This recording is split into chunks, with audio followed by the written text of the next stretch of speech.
ہمارے گھر پہ اسیب کے اثرات ہیں اور زیادہ میرے شوہر پہ کیونکہ ان کے کپڑوں پہ خون کے نشان لگتے ہیں. تقریباً 10 سال سے ایسا ہو رہا ہے. تو ہم نے وہ شروع کر دیے ہوئے ہیں. سورہ بقرہ بھی سنتے ہیں, پڑھتے بھی ہیں. کسی ٹائم زیادہ ہو جاتے ہیں, کسی ٹائم کم ہو جاتے ہیں. اب مسئلہ یہ ہے کہ ہمیں بالکل یہ اندازہ نہیں ہو رہا کہ ہمارا دشمن کون ہے. فارمولے پر ہم جانا ہے کہ ہم تمنا نہ کریں کہ دشمن ہمارا سامنے آئے. ہم اللہ سے یہ دعا کریں اللہ جہاں ہے اس کو ختم کر دے. ٹھیک, پھر اس کے بعد آپ اللہ سے دعا مانگیں کہ یا اللہ ہمیں اس وبال سے نکال. اس کا طریقہ ہے, دعائیں ہیں, اپنے استغفار ہے, صدقہ ہے. اس نیت سے کریں صدقہ. ہم نے تو صدقے کی بھی قسمیں بنا دی ہیں جی. یہ چیلوں کو گوشت ڈال دو, یہ قبرستان میں پھینک دو. او اللہ کے بندو, میرے محلے میں بھوکا مر رہا ہے بندہ, اس کو میں دے نہیں رہا تو دریا میں پھپھڑے ڈال رہا ہوں ہیں جی. یہ کون سا صدقہ آ گیا؟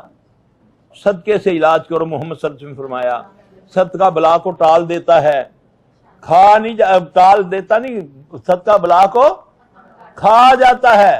ہم صدقہ کب دیتے ہیں؟ جب بلا چمڑ کے گردن کو دبوچ لیتی ہے.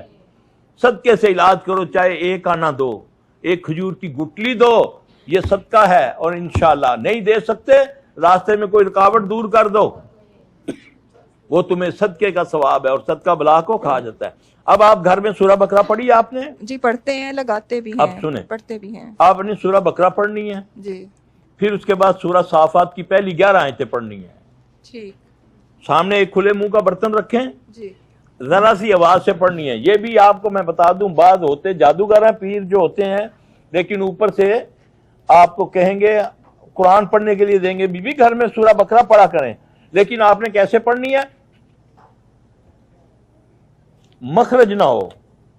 اب وہ اپنے آپ کو بچا رہا ہے کہ میں تو دینی, میں روحانی علاج کرتا ہوں, اور میں نے دیکھو قرآن بتایا تمہیں, لیکن اس نے اپنا طریقہ بتایا کہ اس کو ہونٹوں میں نہیں ہلانا, ایسے پڑھنا.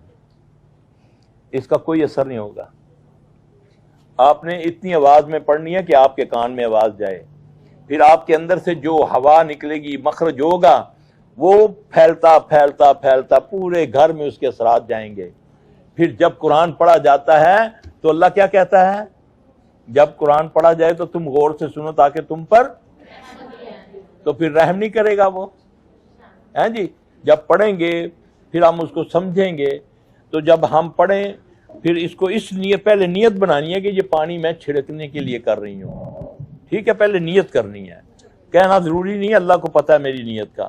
کھلے منہ کا برتن لیں, ایک بار سورہ صافات کی 11 آیتیں پڑھنی ہے لازم تک, پانی میں تھوک دیں. 3 دن ایسا کریں گی. تیسرے دن اگر نہیں معاملہ ٹھیک ہوتا, آپ کو اشارے ملیں گے, خواب آئے گا, یا اشارہ ملے گا کہ یہ بند کرو, نہ پڑھو, ہیں جی. آپ ان کو اشاروں میں جواب دیں کہ ہم چھڑک دیں گے اس کو 3 دن کے بعد. پھر اگر نہیں یہ بندے کے بچے بنتے خبیث, تو پھر آپ اس پانی کو گھر میں چھینٹے ماریں. آج کل تو جدید دور ہے, وہ بوتل لے لیں سپرے والی, لوگ کہیں گے کہ یار مچھر مار دے پین. آپ ان کو چھڑک دیں اپنے گھر میں, انشاءاللہ اللہ بہتر کرے گا. یہ پانی صرف چھڑکنا ہے یا پینا بھی؟ نہیں, یہ چھڑکنا ہے. ہاں جی, پینے کے لیے تو آپ جب بھی پڑھیں اپنے سامنے رکھ لیں, وہ دم ہو جائے گا. السلام علیکم. اور اس سے خواب آئیں گے, آپ کو اشارے ہوں گے, پھر اس کے لیے جو ہے نا وہ آپ نے پھر بتانا ہمیں. جی